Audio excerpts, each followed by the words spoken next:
In this video, we're talking about the monogram tool. The monogram tool can be found on the toolbar on the left side of the application window in the lettering section. When you put the mouse over the lettering section, you can see two options, one for text and one for monogram.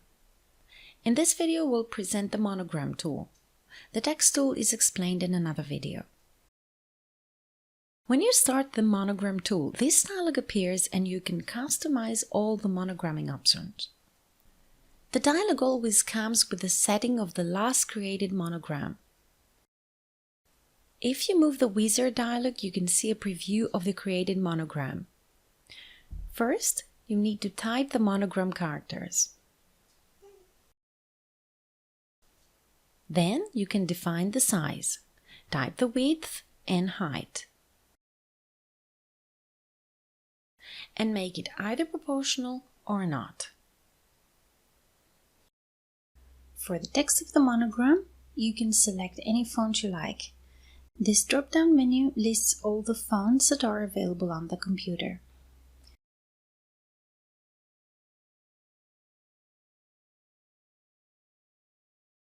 Then choose the monogram layout.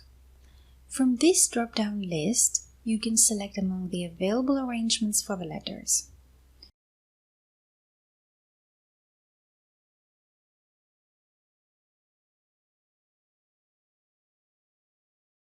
As you can see, the appearance changes to reflect the chosen option.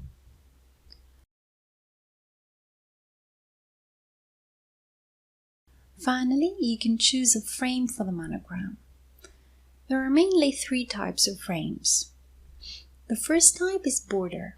The border frames go all around the monogram.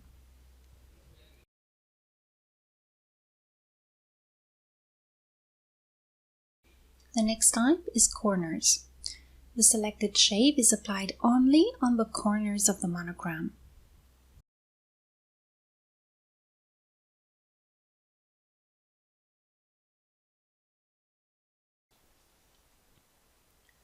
Some complex frames may not fit in the current frame size, so you will need to change the size of the frame.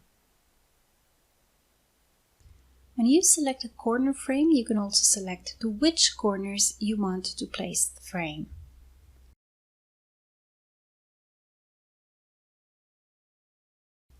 The last type of frame is side frames. The selected shape is placed on the side of the monogram.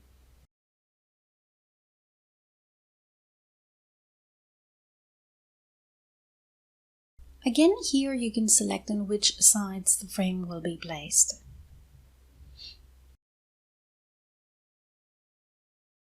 Finally, let's have a look at the stretch value. Using the stretch option, you can adjust the proportion of the monogram inside the frame. When you're ready, proceed and the monogram is created. To edit the inserted monogram, just use the available options on the Tools option bar.